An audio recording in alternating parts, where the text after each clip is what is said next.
Hi hello friends, ಎಲ್ಲರಿಗೂ ನಮ್ಮ ಅಮ್ಮನ ಅಡುಗೆಗೆ ಸ್ವಾಗತ.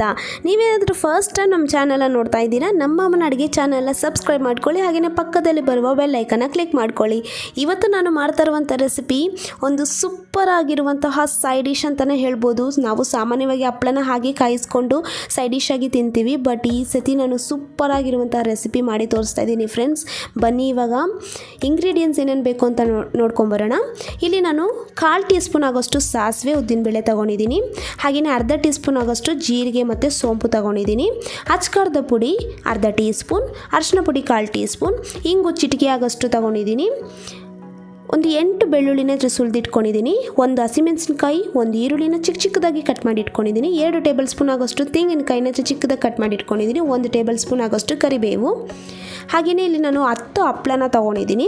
ಕೊತ್ತಂಬರಿ ಸೊಪ್ಪು 1 ಟೇಬಲ್ ಸ್ಪೂನ್, ಎಣ್ಣೆ ಫ್ರೈ ಮಾಡೋದಕ್ಕೆ ಎಣ್ಣೆ ತೊಗೊಂಡಿದ್ದೀನಿ. ಹಾಗೆಯೇ ರುಚಿಗೆ ತಕ್ಕಷ್ಟು ಉಪ್ಪು.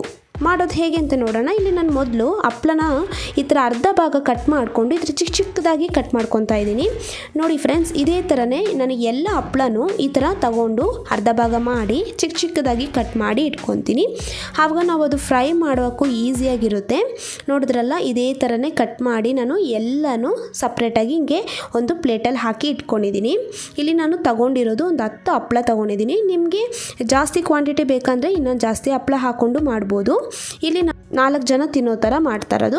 ಇವಾಗ ಒಂದು ಮಿಕ್ಸಿ ಜಾರ್ ತೊಗೊಂಡಿದ್ದೀನಿ. ಇದಕ್ಕೆ ತೆಂಗಿನಕಾಯಿ, ಹಾಗೆಯೇ ಬೆಳ್ಳುಳ್ಳಿ, ಜೀರಿಗೆ, ಸೋಂಪು, ಹಸಿಮೆಣಸಿನಕಾಯಿ ಇಷ್ಟು ಹಾಕ್ಕೊಂಡು ನೀರು ಹಾಕ್ತಿರೇನೆ ನಾನು ಈ ಥರ ಪೇಸ್ಟ್ ಮಾಡ್ಕೊಂಡು ಬಂದಿದ್ದೀನಿ. ಇವಾಗ ಮಾಡೋದು ಹೇಗೆ ಅಂತ ನೋಡೋಣ. ಮೊದಲು ಸ್ಟವ್ ಹಚ್ಚಿ ನಾನೊಂದು ಪ್ಯಾನ್ ಇಟ್ಕೊಂಡಿದ್ದೀನಿ. ಇವಾಗ ಇದಕ್ಕೆ ನಾನು ಎಣ್ಣೆನ ಹಾಕ್ಕೊಂಡಿದ್ದೀನಿ. ಇಲ್ಲಿ ನಾನು ಒಂದೇ ಸತಿ ಎಲ್ಲನೂ ಹಾಕಿ ಫ್ರೈ ಮಾಡಲ್ಲ, ಸ್ವಲ್ಪ ಈ ಥರ ಹಪ್ಪಳನ ಹಾಕ್ಕೊಂಡು ಫ್ರೈ ಮಾಡ್ಕೊತೀನಿ. ಆವಾಗ ನಮಗೆ ಬೇಗ ಆಗುತ್ತೆ. ಹಾಗೆಯೇ ಎಲ್ಲ ಕಡೆನೂ ಅದು ಚೆನ್ನಾಗಿ ಫ್ರೈ ಆಗುತ್ತೆ. ನೋಡಿದ್ರಲ್ಲ, ಇದೇ ಥರನೇ ಸ್ವಲ್ಪ ಹಾಕ್ಕೊಂಡು ನಾನು ಫ್ರೈ ಮಾಡ್ಕೊತಾ ಇದ್ದೀನಿ. ನೋಡಿ, ಈ ಥರ ಎಲ್ಲ ಚೆನ್ನಾಗಿ ಫ್ರೈ ಆದಮೇಲೆ ಹಾಗೆಯೇ ಸಪ್ರೇಟಾಗಿ ನಾನು ಒಂದು ಪ್ಲೇಟಲ್ಲಿ ಎತ್ತಿಟ್ಕೊತೀನಿ. ನೋಡಿದ್ರಲ್ಲ ಫ್ರೆಂಡ್ಸ್, ನೀವು ಈ ಥರ ರೆಸಿಪಿನ ನಿಮಗೆ ಯಾವಾಗ ಬೇಕು ತಕ್ಷಣ ಆವಾಗ ಒಂದು 5 ನಿಮಿಷದಲ್ಲಿ ಮಾಡ್ಕೋಬೋದು, ಬೇಗನೆ ಮಾಡ್ಕೋಬೋದು. ನೋಡಿ, ಇವಾಗ ಇದನ್ನು ನಾನು ಸಪ್ರೇಟಾಗಿ ಒಂದು ಬೌಲಲ್ಲಿ ಹಾಕಿಟ್ಕೊತಾ ಇದ್ದೀನಿ. ಇವಾಗ ಇದೇ ಥರನೇ ನಾನು ಎಲ್ಲನೂ ಅಷ್ಟೇ ಇದೇ ಥರ ಸ್ವಲ್ಪ ಹಾಕ್ಕೊಂಡು ಸಪ್ರೇಟಾಗಿ ನಾನು ಈ ಥರ ಎತ್ತಿಟ್ಕೊತೀನಿ. ಇವಾಗ ನೋಡಿ, ಇದೇ ಥರ ಎಲ್ಲ ಕಡೆಯೂ ಚೆನ್ನಾಗಿ ಫ್ರೈ ಮಾಡ್ಕೋಬೇಕಾಗುತ್ತೆ. ಇವಾಗ ಇದೆಲ್ಲ ನೋಡಿ ಎತ್ತಿಟ್ಕೊಂಡಾಗಿದೆ. ಇವಾಗ ನಾನೊಂದು ಕಡಾಯಿ ಇಟ್ಕೊಂಡಿದ್ದೀನಿ. ಇವಾಗ ಇದಕ್ಕೆ ನಾನು ಒಂದು 2 ಟೇಬಲ್ ಸ್ಪೂನ್ ಆಗೋಷ್ಟು ಎಣ್ಣೆ ಹಾಕ್ಕೊಂಡಿದ್ದೀನಿ.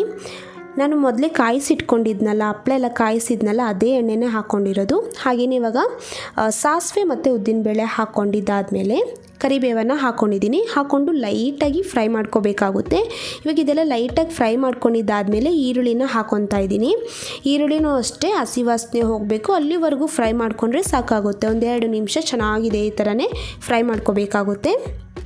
ನೋಡಿದ್ರಲ್ಲ, ಇವಾಗೆಲ್ಲ ಚೆನ್ನಾಗಿ ಫ್ರೈ ಆದಮೇಲೆ ನಾನು ಮೊದಲೇ ಪೇಸ್ಟ್ ಮಾಡಿ ಇಟ್ಕೊಂಡಿದ್ನಲ್ಲ, ಪೇಸ್ಟನ್ನ ಹಾಕ್ಕೊತಾ ಇದ್ದೀನಿ. ಹಾಕ್ಕೊಂಡು ಚೆನ್ನಾಗಿ ಫ್ರೈ ಮಾಡ್ಕೋಬೇಕು. ಯಾಕಂದರೆ ತೆಂಗಿನಕಾಯಿ ಹಾಕಿರೋದ್ರಿಂದ ಅದರಲ್ಲಿರುವಂಥ ಹಸಿ ವಾಸನೆ ಎಲ್ಲ ಹೋಗಬೇಕು. ಅದಕ್ಕೆ ನಾವು ಚೆನ್ನಾಗಿ ಫ್ರೈ ಮಾಡ್ಕೋಬೇಕಾಗುತ್ತೆ. ಫ್ರೈ ಮಾಡ್ಕೊಂಡಿದ್ದಾದಮೇಲೆ ಇವಾಗ ನಾನು ಇಂಗು ಹಾಕ್ಕೊಂಡಿದ್ದೀನಿ. ಹಾಗೆಯೇ ಅಚ್ಕಾರದ ಪುಡಿ ಮತ್ತು ಅರಿಶಿನ ಪುಡಿ ಇಷ್ಟು ಹಾಕ್ಕೊಂಡು ಚೆನ್ನಾಗಿ ಒಂದು ಸತಿ ಇದೇ ಥರನೇ ಫ್ರೈ ಮಾಡ್ಕೊತೀನಿ. ಇವಾಗ ಮೀಡಿಯಮ್ ಫ್ಲೇಮಲ್ಲಿ ಇಟ್ಕೊಂಡೆ ಫ್ರೈ ಮಾಡ್ಕೊಳ್ಳಿ. ಇವಾಗ ನಾನು ಒಂದು ಸ್ವಲ್ಪ ರುಚಿಗೆ ತಕ್ಕಷ್ಟು ಉಪ್ಪನ್ನು ಹಾಕ್ಕೊಂಡಿದ್ದೀನಿ.